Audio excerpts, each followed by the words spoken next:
L'essai triaxial sert à déterminer la cohésion qu'il y a dans le sol, c'est-à-dire la capacité des grains à tenir ensemble, ainsi que l'angle de frottement du sol. Les différentes étapes pour un essai triaxial sont premièrement la phase de prélèvement.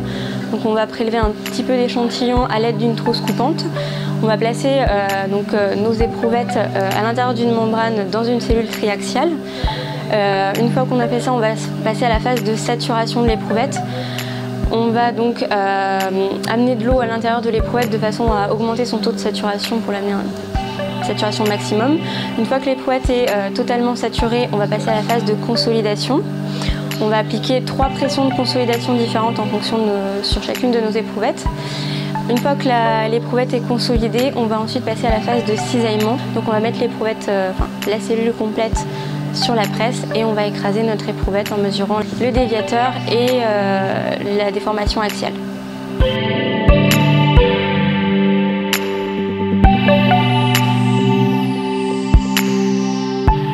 Les résultats d'un essai triaxial sont calculés en traçant des cercles de mort.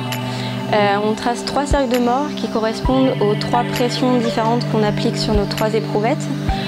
Donc ensuite, une fois qu'on a tracé ces 3 cercles de mort, on va tracer la tangente à ces 3 cercles qui va nous permettre de déterminer la cohésion et l'angle de frottement de notre échantillon.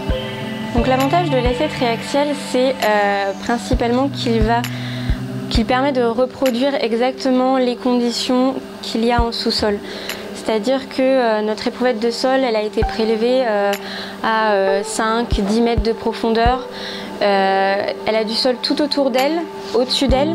Et du coup, en fait, l'essai triaxial, par l'intermédiaire de la pression d'eau qu'on va appliquer sur l'éprouvette, va permettre de reconstituer en fait ces conditions-là, en fait, les conditions réelles qui se passent dans le sol.